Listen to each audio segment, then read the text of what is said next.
Este é o podcast Fora da Política Não Há Salvação.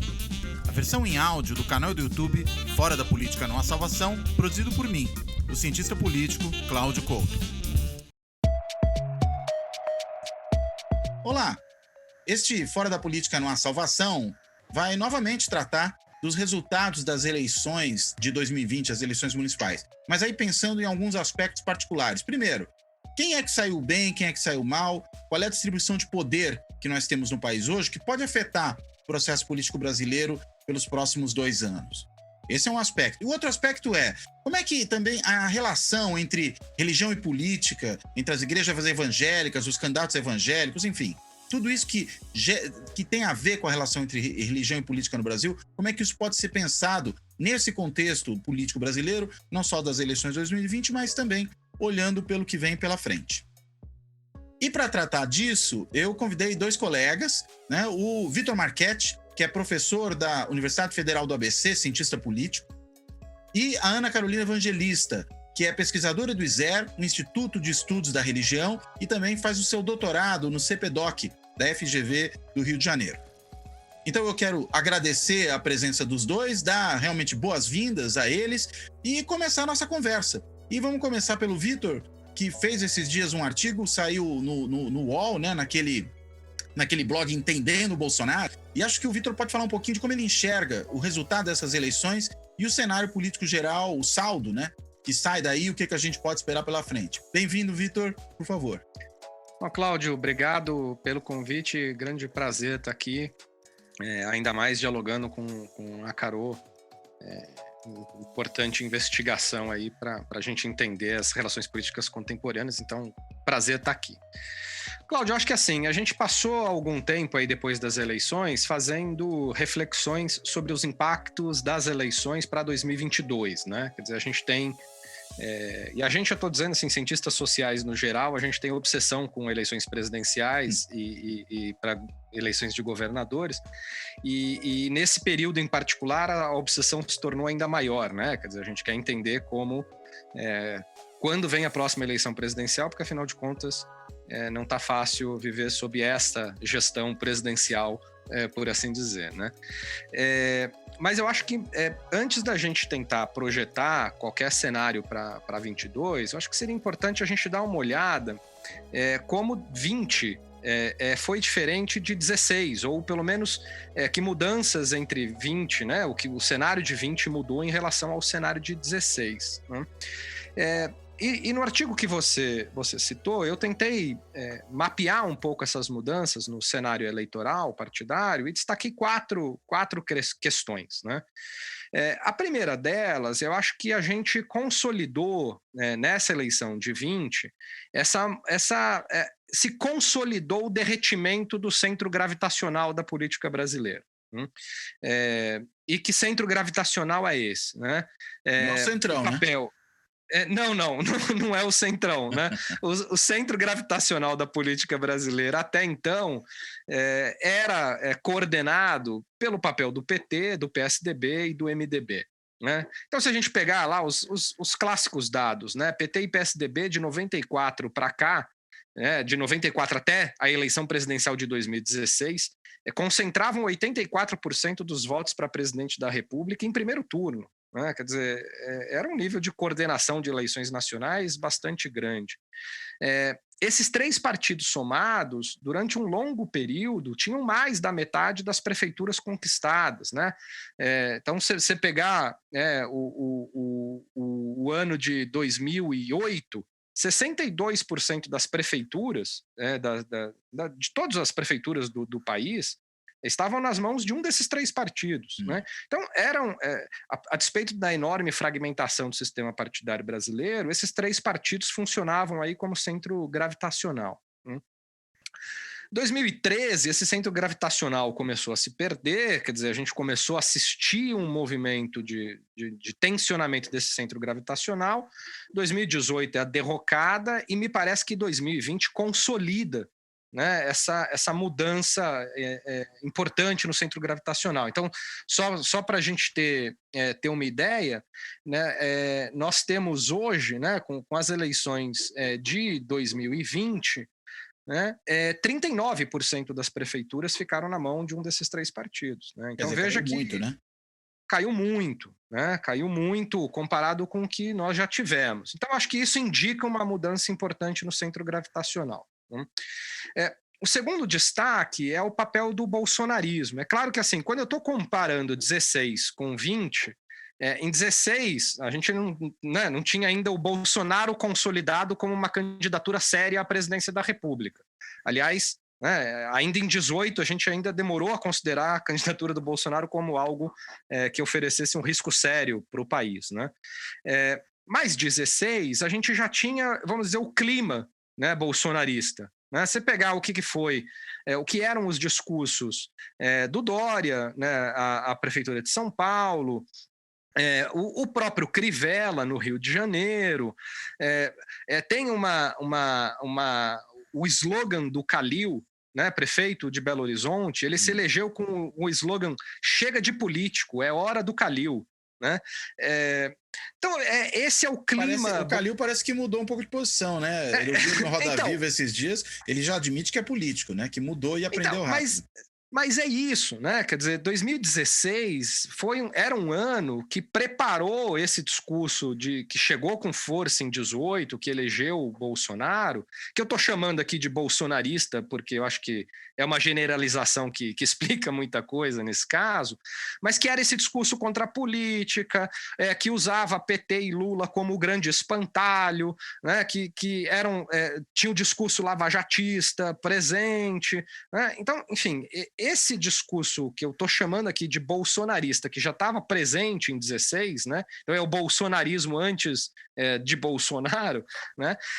Em 2020, me parece que ele também desaparece, ou pelo menos não desaparece. Eu acho que é bastante forte dizer que ele desaparece, mas eu acho que é um discurso que se reposiciona também, ele perde fôlego. Né? Você mesmo apontou aí, né? Quer dizer, o Calil já mudou um pouco a sua posição. Enfim. O Dória deixou de dizer que não é político, que é gestor.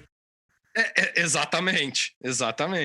E veja, mesmo o Bruno Covas, em São Paulo, o quanto ele afastou o Dória do seu palanque, exatamente para não contaminar a sua campanha com a presença de um discurso que ficou. O Bolsodória foi uma marca, né? O Bolsodória foi uma marca forte. Então, você percebeu políticos se afastando. Então, me parece que, para além de avaliar se o Bolsonaro saiu vencedor ou derrotado por conta dos candidatos que ele apoiou em lives e que não tiveram sucesso eleitoral, acho que para além dessa questão, que me parece que é um outro tema, mas acho que o discurso, né, que organizou o campo bolsonarista aí nos últimos anos, me parece que ele arrefeceu bastante, né, e os políticos se distanciaram bastante dele. O terceiro ponto, né, são 4, e eu vou concluir aqui, mas assim, o terceiro ponto que é o crescimento dos partidos do campo da direita, fora desses partidos que compunham o sistema, né, que organizavam o sistema. Né? E aí eu estou me referindo a isso que a gente se habituou a chamar de centrão no Brasil, né, mas que nada mais é do que os partidos de direita que aderem a uma agenda mais liberal na economia, que tem posições um pouco, às vezes, mais conservadoras do ponto de vista dos costumes. Né? E aí eu estou me referindo a DEM, PSD, PP, né? Os políticos profissionais. Né? Os MDB políticos também. Profissionais. MDB, o MDB sofreu uma queda importante, né? Então eu acho que assim, o MDB faz parte desse conjunto de partidos, mas eu acho que ele perde um pouco espaço frente ao crescimento de outros partidos, como o PSD e o DEM. Né? Eu acho que o DEM volta para a arena com tudo. Né? Se a gente acompanhar alguns números do DEM, é impressionante. Em 2000, o DEM tinha 1.026 prefeitos. Né? E ele foi perdendo muito espaço nos últimos anos, exatamente porque aquele centro gravitacional foi ocupado pelo MDB, PSDB e pelo PT. Em 2016, o DEM tinha 266 prefeituras. Ou seja, ele saiu de uma situação lá da redemocratização, né, da época em que tinha né, a vice-presidência junto com o PSDB, enfim, de uma situação muito confortável do ponto de vista dos governos regionais, né, por uma situação de enfraquecimento bastante forte nas últimas décadas, né, Pós-Fernando Henrique, né? O pós-Fernando Henrique do DEM é muito... O do PFL antes, né? Que muda de nome. O PFL, exato, né? Desidratou bastante. E o PSD, né? O PSD, eu acho que é aquilo. Acho que o PSD, se a gente tivesse que pegar um único partido que represente o que é o centrão no Brasil, eu não pegaria o PMDB, porque o PMDB sempre foi símbolo, né, do que é o centrão no Brasil. Mas eu diria que hoje o PSD representa muito mais o significado de centrão do que o DB. Né? É o papel do Kassab, um partido que já subiu no palanque com o Kassab já teve palanque com Dilma, já teve no palanque com candidatos à esquerda, quando a esquerda fazia lá suas alianças com o centro, enfim, e teve um crescimento muito expressivo. O Calil, inclusive, né, que a gente acabou de citar. Hoje está no PSD, né?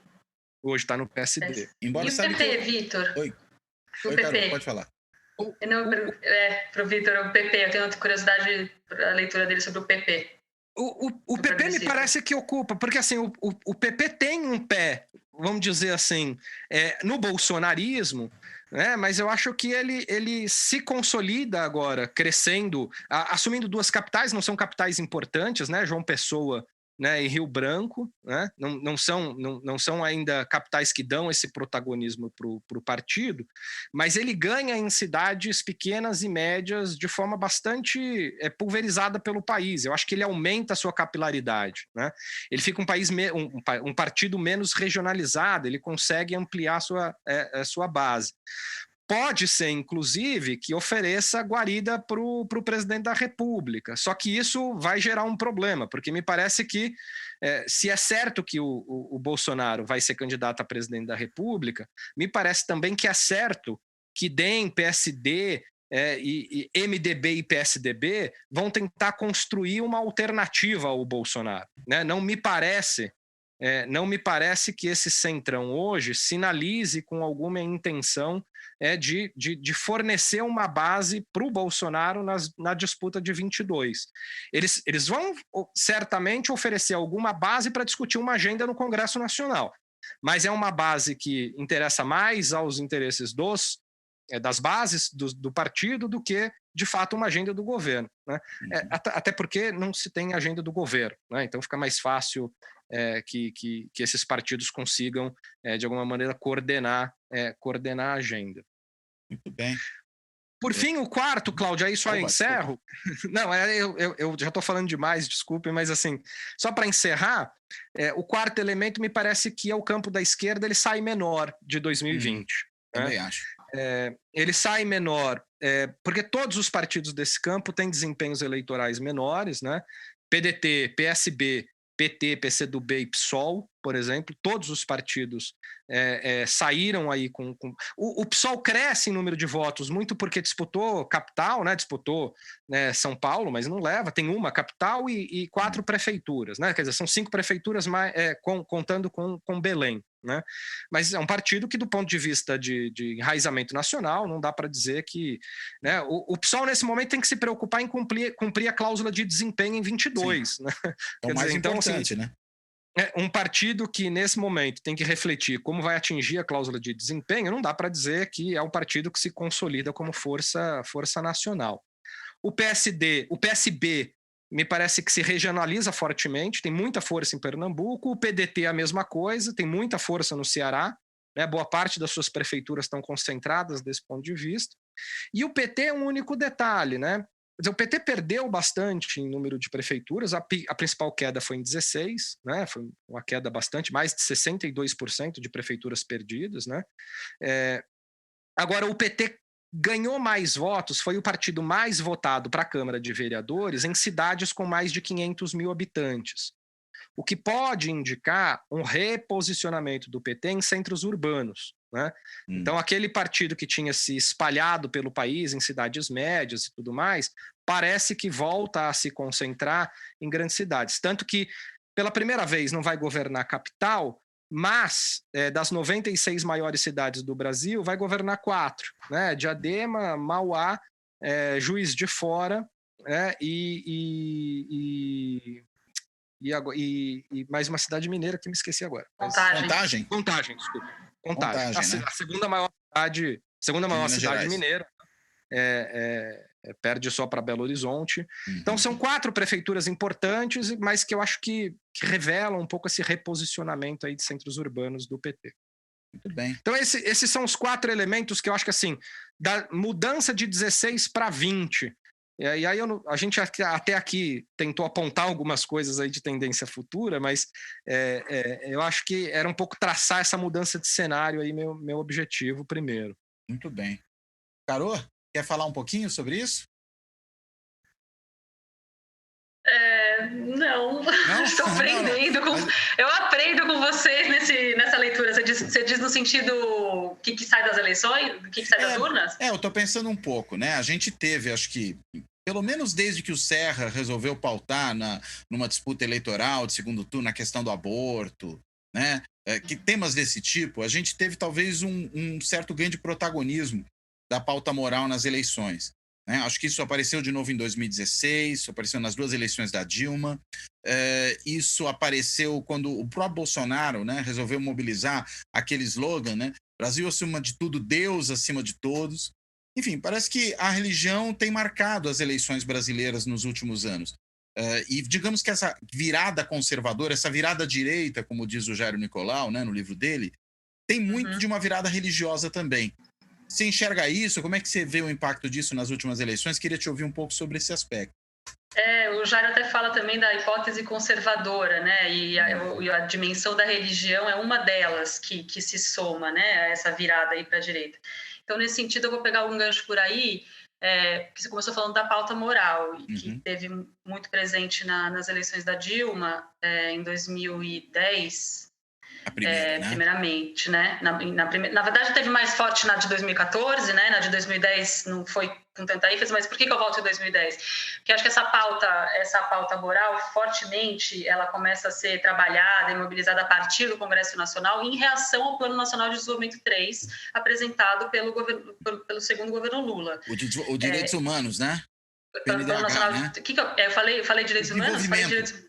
É que é quase igual, porque o Plano Nacional de Desenvolvimento é PND, e aquele era o PNDH, porque era o Plano Nacional de Direitos Humanos. Né? PNDH 3, Plano Nacional de Desenvolvimento. De Direitos Humanos. Isso, não tem problema. Plano Nacional de Direitos Humanos 3. Porque a reação vem daí, né? É um Plano Nacional de Direitos Humanos que avança principalmente na agenda de direitos reprodutivos e de diversidade sexual e de direitos da comunidade da população LGBT. E a reação de grupos religiosos no Congresso é forte a essas 2 vertentes, e ela não é só do grupo evangélico, ela é também de grupos católicos organizados no Congresso Nacional, e aí não por acaso a articuladora da frente, a assessora parlamentar e a articuladora da frente parlamentar evangélica naquele momento era a Damares Alves, hoje já ministra. Era ela. Ela já era assessora parlamentar da Frente Parlamentar Evangélica há alguns anos, mas em 2010, em especial, ela era articuladora, inclusive, dessas forças de grupos religiosos no Congresso, não só de vertente evangélica, naquele momento, e tampouco, por acaso, o porta-voz a reação nas audiências públicas ao Plano Nacional de Direitos Humanos era o deputado Jair Bolsonaro. Então, pesquisadores que têm olhado esse tema há um tempo já remetem a essa data. Então, também não é por acaso que esse é um tema forte que aparece nas eleições da Dilma, como você retomou. Acho que tem uma articulação forte da Frente Parlamentar Evangélica naquele momento. A Frente Parlamentar Católica Apostólica Romana, que existe hoje, ela se constitui logo depois, em 2015, logo depois das eleições da Dilma, também para se estruturar um pouco em resposta à estruturação da Frente Parlamentar Evangélica, mas também para somar forças, né? Porque aí tem um perfil que vai se combinando, né? Se alinhando. Então, é importante voltar, porque essa pauta moral ela vai sendo articulada, mobilizada,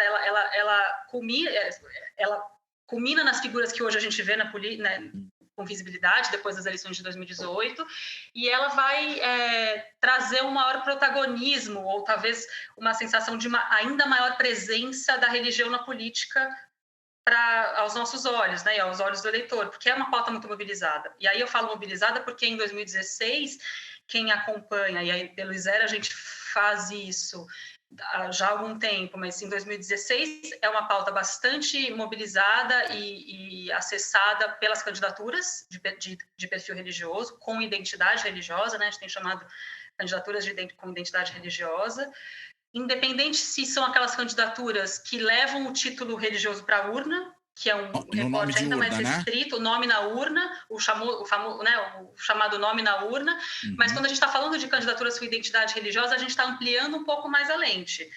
É mais difícil chegar nesse recorte, né? O TSE não pergunta a religião das pessoas, então na verdade, a gente não está aqui dizendo simplesmente quem é de uma religião A ou religião B, não, é quem mobiliza a sua identidade religiosa ativamente na campanha eleitoral.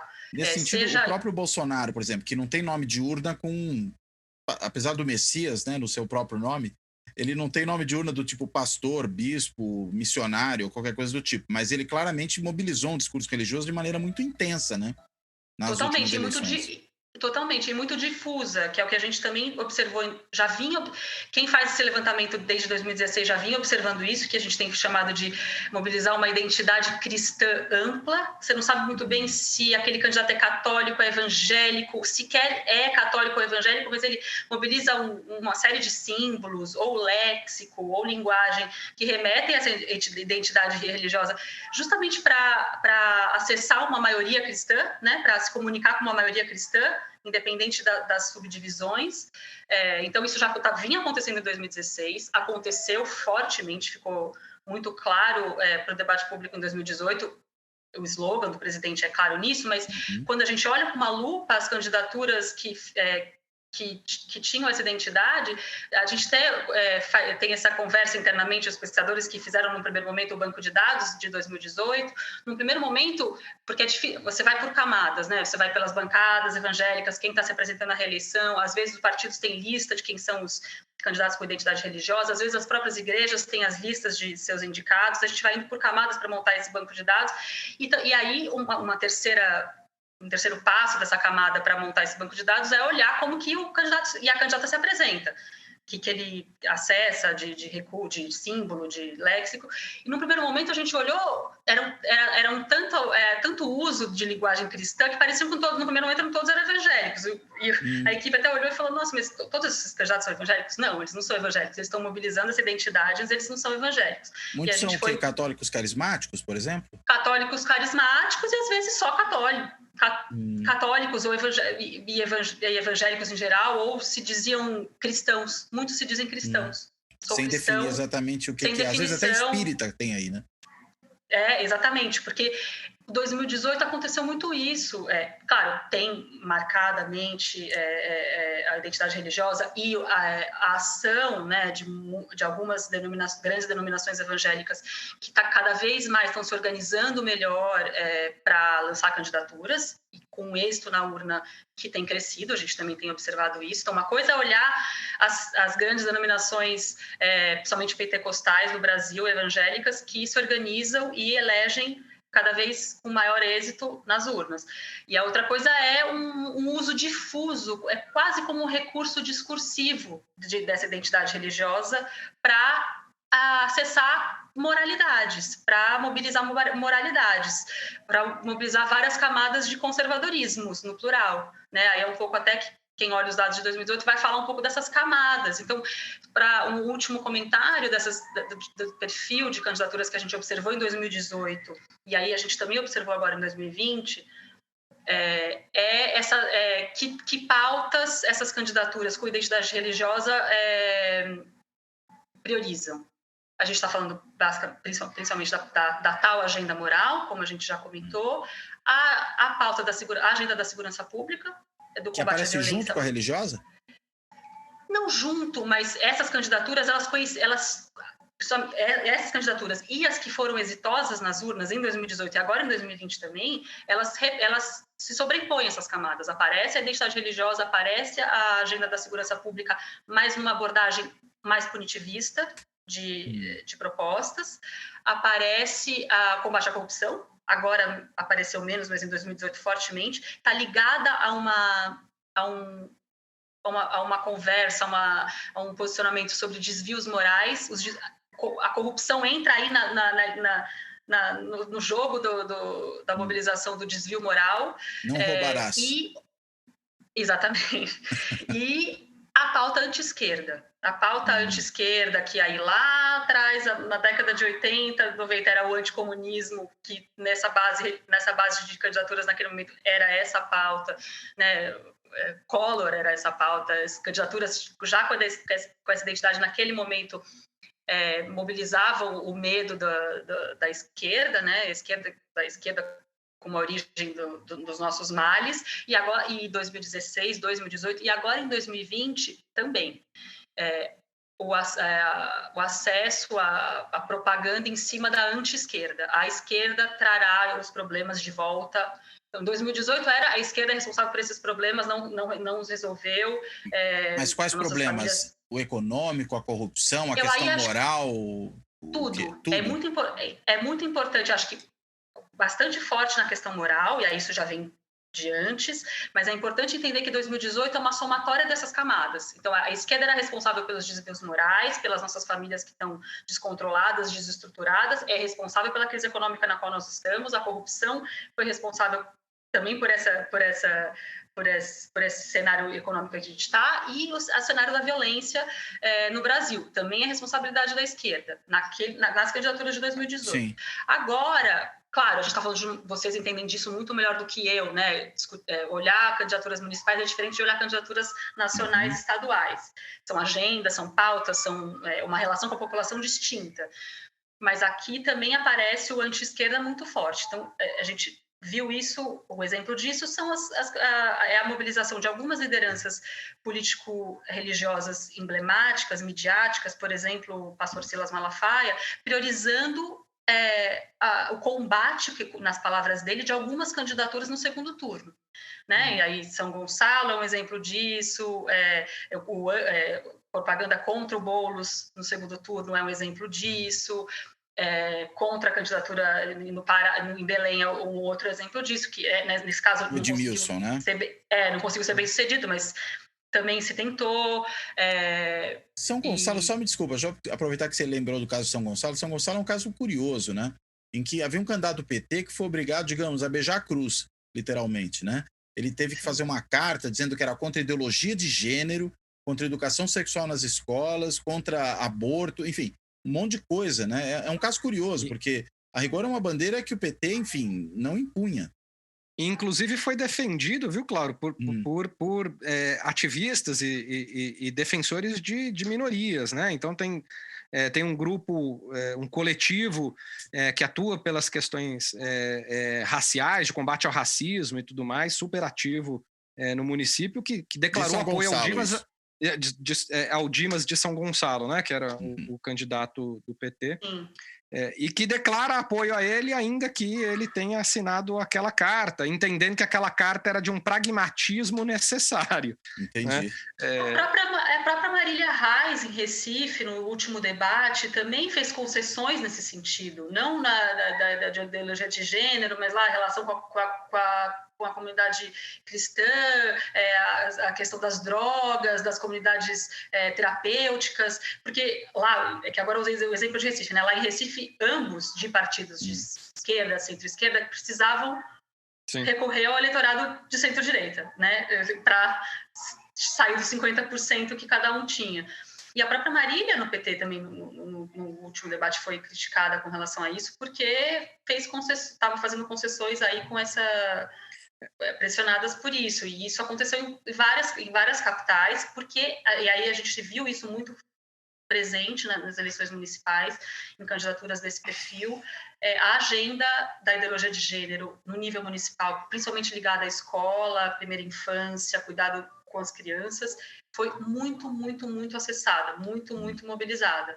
A gente até brinca que foi a mamadeira de piroca de 2020, entre muitas aspas, nesse sentido. Fake news que circularam no segundo turno com relação sobre candidaturas de esquerda estavam com foco na ameaça da ideologia de gênero, na ameaça do controle da sexualidade dos nossos filhos a partir da educação, muitas fake news nesse sentido, por isso que a gente brinca que é a mamadeira de piroca de 2020, porque isso aconteceu com mensagens apócrifas, panfletos, flyers, fake news e alguns vídeos, nada de apócrifo, de lideranças, exemplo, Silas Malafaia, falando com todas as letras de quais ameaças essas candidaturas significariam, né? Tentaram colar a imagem do Eduardo Paes ao PSOL para dizer que o Paes, junto com o PSOL, promoveria a ideologia de gênero nas escolas, daria a secretaria... Né? Daria, exatamente, mais que isso, muito pior do que isso, ou daria a secretaria para o PSOL porque promoveria a pedofilia. Isso é o crime que eles fizeram, né? Então... Se pudesse dar outra facada no Bolsonaro, que é o PSOL. O PSOL está com o Eduardo Paes. O PSOL, dizem, vai tomar conta da Secretaria de Educação. Já está negociando. Pois é. É o que a gente está sabendo. Agora você imagina em pedofilia nas escolas. Eu fico imaginando um irmão meu, evangélico, batista, metodista, assembleano, alguém da Universal, um metodista, imaginando. Jesus disse para nós que o reino de Deus é das crianças. Deixai vir a mim os pequeninos, porque deles é o reino do céu. Quem recebe uma criança, recebe a mim. Jesus se comparou às crianças. E nós vamos aceitar pedofilia na escola, no ensino infantil? É um risco que nós estamos correndo se Eduardo for eleito. Nesse campo, eu vejo poucas vitórias, sabe, de 2018 para 2020. Eu vejo mais continuidades no pânico moral, na ameaça da esquerda, no autoritarismo nas propostas, no conservadorismo profundo na defesa de algumas pautas, do que uma melhora, ou um respiro, um oxigênio, que é o pouco que a gente vê em outras análises. Não, a antipolítica não é mais tão antipolítica agora, né? A política venceu, é verdade, eu concordo. A esquerda não saiu tão derrotada assim, é verdade, eu concordo, mas nesse campo, não. Eu vejo mais continuidades do que avanços que voltem para uma racionalidade, né? para um lugar mais universal, comum, menos de imposição da sua moral como moral geral para todo mundo. Agora, até pegando esse gancho, Cláudio, que a Carol deixa, que eu acho interessante, porque a gente já teve, do ponto de vista do campo, vamos dizer, da esquerda, o campo progressista, um papel predominante ou importante de lideranças religiosas ou de segmentos da igreja, né? Então, vamos pegar só o PT, né, que tem ali numa base, né? Eu me lembro que o pessoal chamava dos igrejeiros, né? Exatamente. Uma base dos igrejeiros bem forte. Comunidades eclesiais de base, pastoral de fé e política, pastoral da juventude, pastoral da terra. Carcerária. E mesmo resistência no campo evangélico, né? E mesmo esquerda evangélica apoiando eleições do Lula ou do PT. Então, e eu ia chegar nisso, né? Quer dizer, aí a gente teve em 2002, né? Até como agenda de poder dos evangélicos, eles entraram de cabeça no governo no Lula, né? E deixaram o governo Dilma muito tardiamente também, né? A gente tem que lembrar, por exemplo, que o Crivella foi ministro da Dilma. Sim. Né? O ministro era ministro da pesca. Pescador de homens.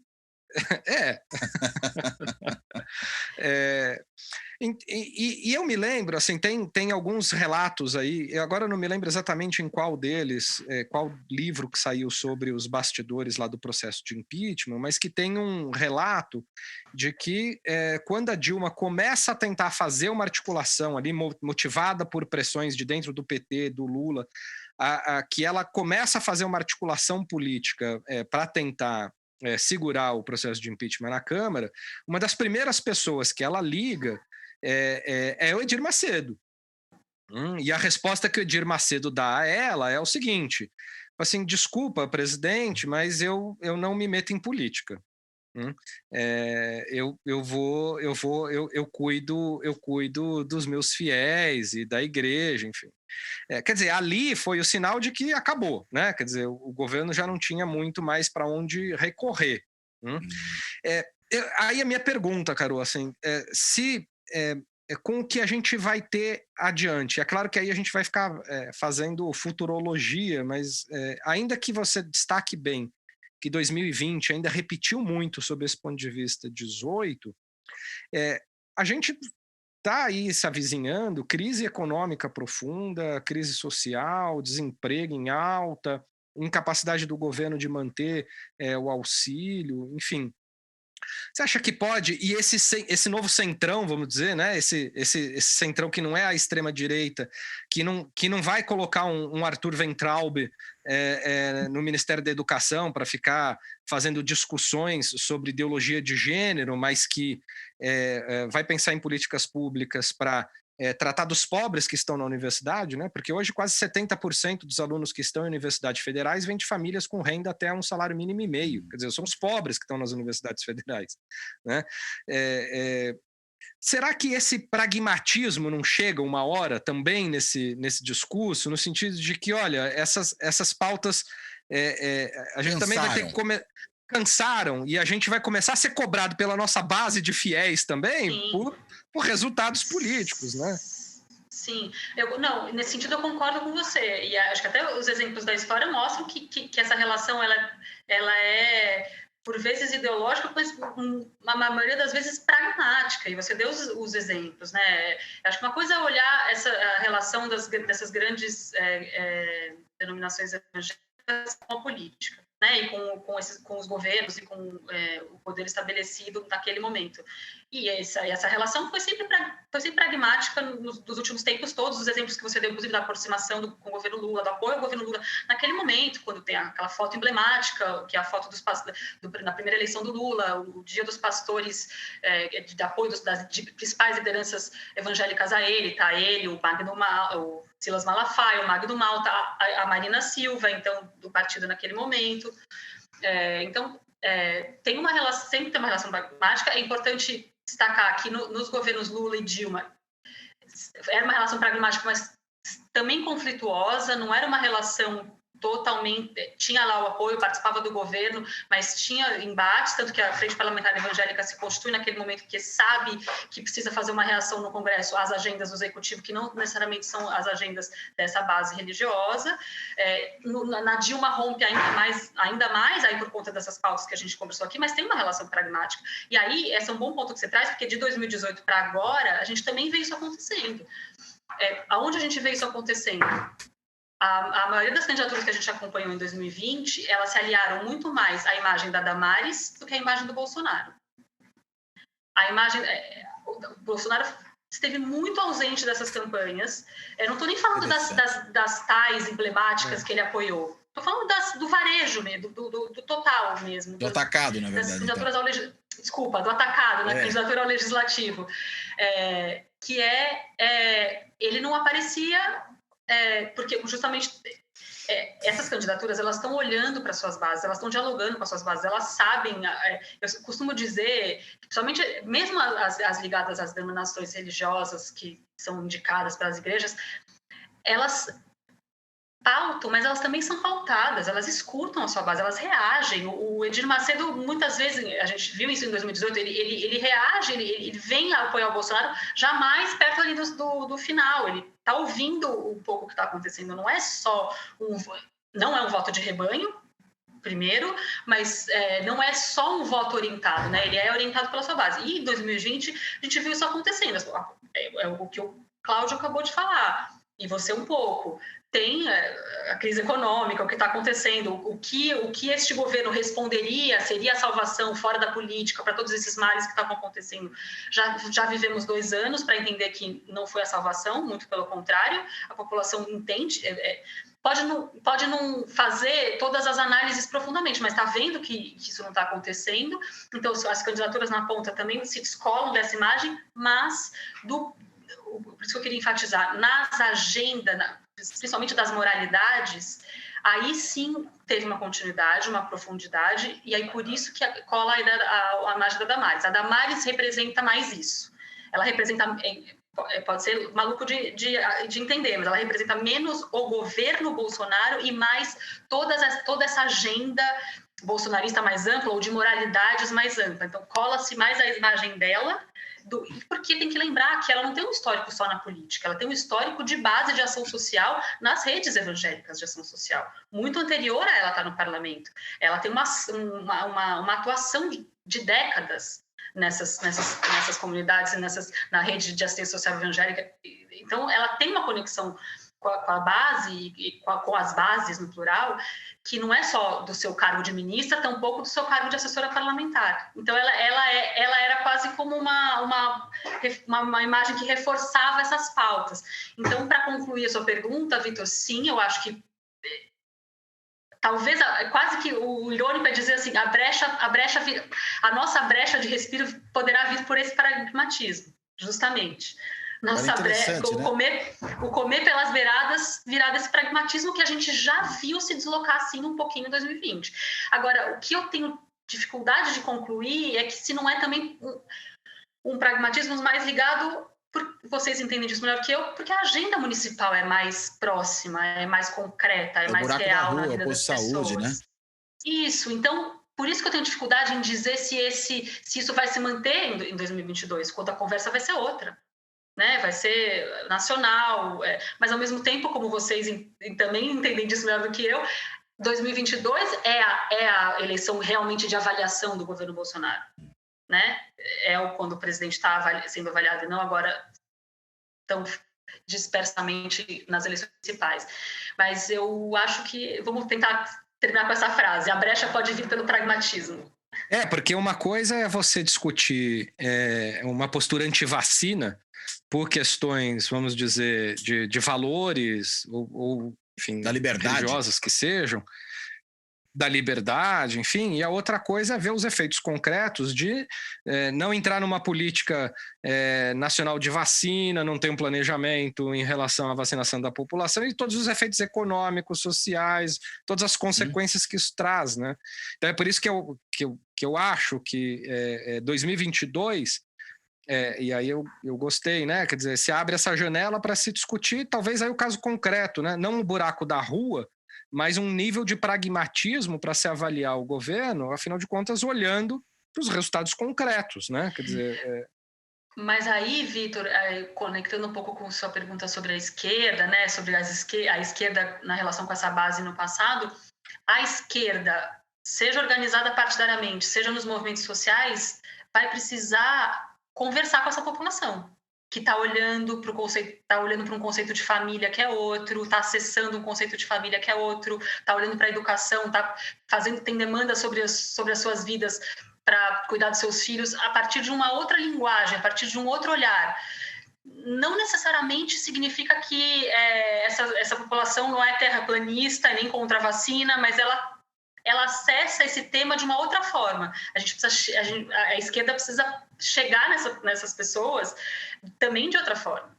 Né? É por isso que eu acho que 2022, as eleições presidenciais para a esquerda não é uma eleição de disputa pelo poder. Eu acho que 22 para a esquerda é uma eleição de salvação. De reposicionamento. De reposicionamento. Me parece que a esquerda vai fazer uma eleição mais voltada para dentro do que para fora, ou seja, a gente precisa reconectar qual é a nossa agenda. Quando você fala de trabalhador, você está falando do quê? Né? Quando você está propondo soluções macroeconômicas, quando você está dialogando com as questões religiosas, né? O Brasil passou por transformações profundas, né? Nessas questões todas, né? Então, é por isso que me parece que a esquerda em 22 ela se prepara para uma eleição voltada para dentro. E quem vai fazer a disputa real e concreta do poder é o centro, esse centro que pode pender para uma centro-esquerda, se tiver setores do PDT, setores do PSB que se aproximem desse centro, mas me parece que... Até do PCdoB, hein? Até do PCdoB, quer dizer, todo mundo dizendo aí que o futuro do Dino... porque o PCdoB tem dificuldade para cumprir cláusula de barreira, né? Quer dizer, Então, como partido, é um partido que já tem aí as suas lideranças, certamente vão deixar o partido, né? E que o destino do Dino seria o PSB, né? Então, enfim, pode ser por esse caminho, mas e bastante provável que seja pelo caminho da centro-direita, da direita civilizada, vamos dizer assim, né? Se a gente pode usar essa expressão, né? Ou de uma direita não bolsonarista raiz, né?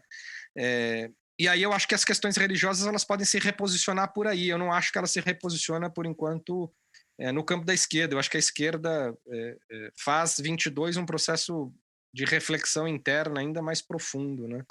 Não, e é importante que também falar, pensando num exemplo que o Cláudio deu, falar com essa população que a gente aqui está chamando de religiosa, mas a gente não sabe quão religiosa ela é e religiosa a partir de quais definições, não é só falar em Deus, não é só usar você usou o exemplo do candidato de São Gonçalo, abraçou a imagem de Jesus Cristo, é falar sobre o tema da vida das pessoas, sobre as questões das vidas das pessoas.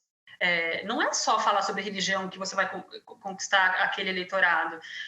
E isso que é importante ficar claro. E olhando até, um pouco que a gente tem dito olhando até para as candidaturas de recorte de identidade religiosa, nem elas estão falando só de religião.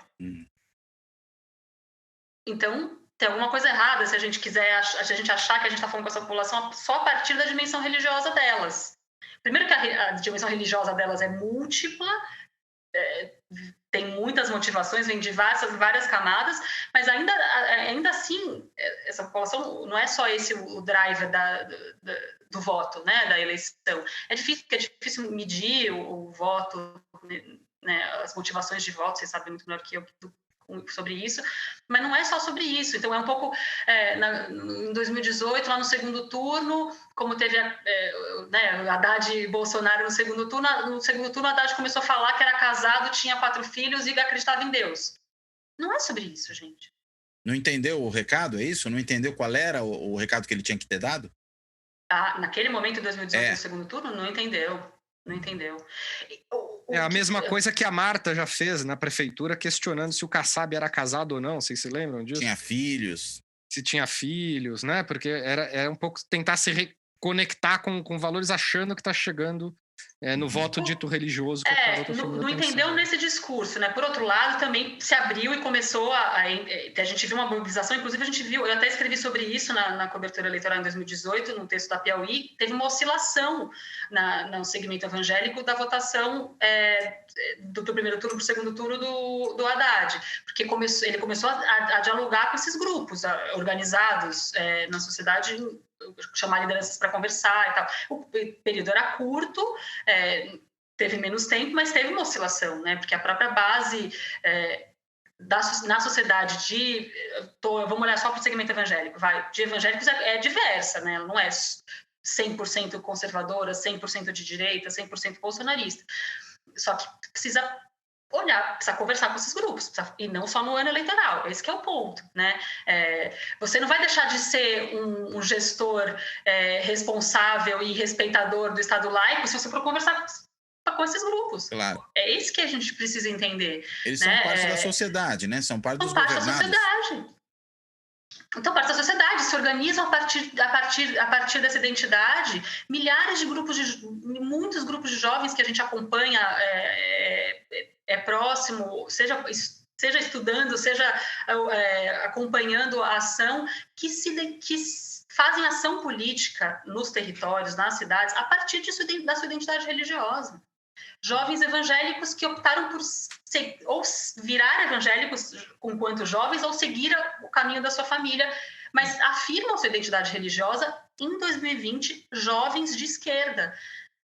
Isso é possível, né? A gente viu, esse é um ponto que a gente viu em 2020, aí sim como reação, né? Essas candidaturas já existiam, mas a gente viu uma organização maior de grupos, aí sim, de base evangélica, em partidos de centro-esquerda, se candidatando como tal, se organizando, um pouco dizendo não ser evangélico e estar na política não é só esse retrato que é possível ser produzido. Nós também somos evangélicos, temos pautas de esquerda e queremos nos candidatar. Então, tem alguns grupos que se organizaram diferente de 2018, existiam pulverizadamente, mas se organizaram em 2020, e isso a gente também está acompanhando numa pesquisa coordenada pela professora Cristina Vital da UF, os grupos chamados progressistas cristãos, que estão lançando candidaturas, que lançaram em 2020 e possivelmente vão lançar em 2022. Agora, isso é um aí, fenômeno sim, eles não... marginal, um fenômeno crescente? Como é que você enxerga isso, Carol? Eu acho que as duas coisas, é marginal e é crescente. Estão aí, mas são secundários isso. nesse momento, mas crescem. Sim, sim. Agora, o quanto crescem, não sei, não é possível te dizer ainda. Mas sim, cresceram de 2018 para 2020. Em visibilidade, numericamente não temos esse número. Em visibilidade, sim. Em organização, sim.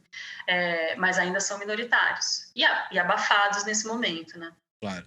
Agora, interessante, mas, né? Desculpa, só porque eu me lembrei. Mas cada vez mais acessados pelos partidos de centro-esquerda. Então, o que aconteceu também de diferente de 2018 para 2020, partidos ativamente buscando candidaturas de evangélicos progressistas para os seus quadros, para as suas listas partidárias. Senão não chega mais com esse público, né? Fala, Vitor, pode falar. Não, o que eu ia dizer é que eu observei aí nas nossas amostras, nas nossas próprias bolhas, enfim, vi muitas candidaturas nos partidos de esquerda e centro-esquerda, fundamentalmente para a Câmara de Vereadores, né? Sim. E que faziam questão de adotar o nome pastor fulano, né? Pastora ciclano, para reforçar um pouco que um candidato do PT, pastor, né? Reforçar um pouco essa posição para dizer, olha, porque no fundo a gente está falando de associativismo, né? Quer dizer, se associativismo é base para a gente entender a saúde da democracia, né? A gente não pode lidar com a questão religiosa como algo que mina a política. Porque acho que uma coisa é a gente olhar esses associativismos e a posição de lideranças, né? Porque aí a gente olha para a posição de lideranças nacionais, né? Vinculadas às igrejas, proprietários, enfim, né? Figuras destacadas, o modo como eles interferem no jogo político faz a gente criar generalizações equivocadas, né, Carol? Me parece que... Exatamente, Vitor. Exatamente. Conta isso para os partidos de esquerda, por favor. Repete todos os anos. Em todos os seus textos, você começa com um parágrafo assim. Não entenderam por favor, ainda, Carol. Não eu diria que não entenderam. Agora, interessante, eu ia falar o seguinte, a Carol falou da Damares, né, que é uma personagem importante no sendo do bolsonarismo e, ao mesmo tempo, nessa política evangélica desde muito tempo. Né? E o bolsonarismo, como a gente viu, ele não saiu muito bem nas principais cidades do país, né? Sobretudo nas capitais. Mas tem uma exceção importante, que eu acho que até valeria a pena lembrar um pouco dela aqui, que é o governador eleito de Vitória, o delegado Pasolini, né? Que é um candidato abertamente bolsonarista, sabidamente bolsonarista, e que foi uma daquelas pessoas que se dirigiu ao hospital em Vitória para impedir aquele aborto legal da menina que foi violentada pelo tio, né? Por isso eu digo, olha como essa pauta mobiliza. Pois é, e o cara foi eleito. E ele é interessante que ele foi eleito, e ele é, de certa forma, uma exceção do ponto de vista dos bolsonaristas que se deram bem. Ele é um dos poucos. Disputou contra um ex-prefeito por 2 mandatos da capital do Espírito Santo, que era o Kozer, da esquerda, né, do PT. Então, é um caso curioso, né, de como esse indivíduo podia ser, de repente, percebido por uma parte da sociedade ali como um cara muito radical à direita, um fanático religioso, coisa do tipo. De modo algum, ele acabou sendo eleito, né? Por isso que eu digo que eu não sou tão otimista assim dos sinais de 2020. Porque teve uma mobilização também... Né? É uma exceção, é verdade, mas que ela também mostra que quando você, como aconteceu em 2018, né, também teve um apoio institucional por trás. Então, igrejas apoiaram ele, lideranças importantes, a Damares se mobilizou para apoiá-lo, Magno Malta, outras lideranças. Então, quando tem uma conjunção, tem um resultado. Seja isso somado às fake news, à ameaça da agenda do outro lado, a acessar o pânico das agendas morais, tem um resultado. Então, eu E se tiver essa conjunção de novo em 2022, terá resultado? Essa é a minha pergunta. A questão é saber se o clima mudou, né, em 2020, de modo a permanecer até 2022, no sentido oposto ao que a gente viu nas 2 eleições anteriores. Essa é a minha dúvida, né?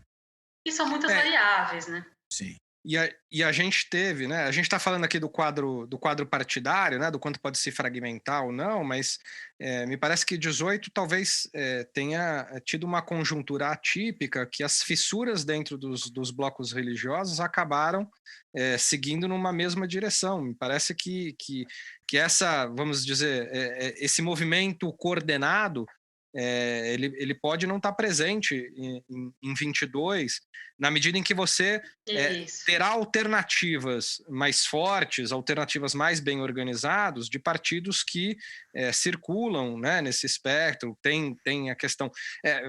Os Republicanos é um partido que cresceu muito também, número de partidos, enfim, tem uma série de partidos. Número de eleitos. Desculpa, número de prefeitos eleitos dobrou, né, o número de filiações também, né, migração partidária. Exatamente. E também os filhos do presidente foram para o Republicanos, né? Então não é um elemento só ligado à influência da Universal do Reino de Deus, por exemplo. Sim.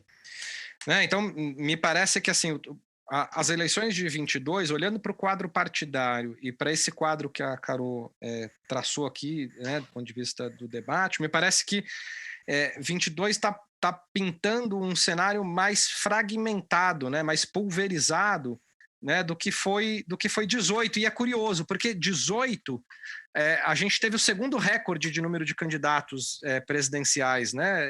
Só perdeu para 89, né, quando a gente teve o maior número de candidatos.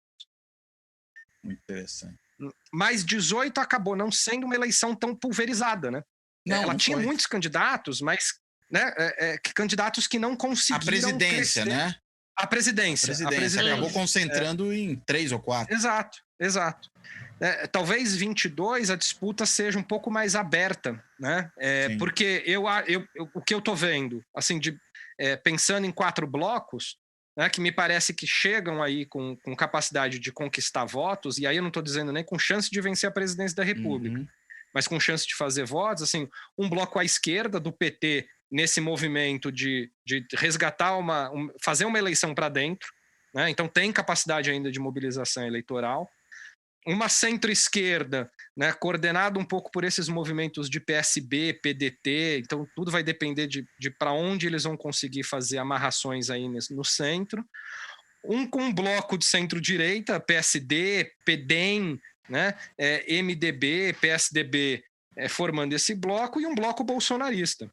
Né? Porque não me parece que está no cenário Bolsonaro deixar de ser candidato à reeleição, e qualquer presidente que se disponha a buscar uma reeleição sai com força. Né? Claro. Aliás, a gente não teve nenhum caso, né, de presidente que buscou a reeleição e não se reelegeu. Né? Quer dizer, todos os presidentes que buscaram a reeleição foram reeleitos, Fernando Henrique, Lula e Dilma. Exato, é verdade. Bem, eu acho que a gente chegou no tempo. Vitor, posso considerar essas aí as suas considerações finais? Você quer acrescentar alguma coisa? Eu acho que é isso, né? Esses 4 blocões aí. 4 cenários, né? Eu gostei do 4, né? Eu tô em 4 cenários que mudaram de 16 para 20, e 4 cenários e 4 blocos organizando as eleições de 22. A Mega Sena da virada tá chegando, você pode usar o número para fazer uma fezinha, né? Força, foco e fé, como dizia o Bruno Covas. A gente tá falando de religião aqui, tem que ter fé. Isso. Carol, quer fazer as suas considerações finais? Acho que um pouco dizer que eu saio um pouco, de novo, reforçar, eu saí um pouquinho mais pessimista das eleições de 2020 do que o geral, eu acho, e que o quão importante é a oposição, não vou nem chamar de esquerda, mas a oposição atual olhar para esse eleitorado que nós estamos chamando de religioso de outra forma. Muito bem. Porque essa conjunção existir ou não essa conjunção de fatores que o Vitor está dizendo, eu acho que depende muito mais do outro lado do que de quem está promovendo essa conjunção de fatores. Perfeito. Muito bem. Gente, então quero agradecer a vocês dois aí pela participação, pela ótima conversa que nós tivemos, né? Agradecer a quem nos assiste no canal do YouTube, quem nos ouve do podcast, inclusive aí no levantamento do Spotify, nós fomos o 111º podcast mais ouvido no Spotify na área de notícias. Tudo bem que a gente não está entre os top 100, mas não temos nem um ano ainda. Quem sabe ano que vem a gente chega lá. E aí convidar todos a que continuem nos acompanhando e até a próxima.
Fora da política, não há salvação.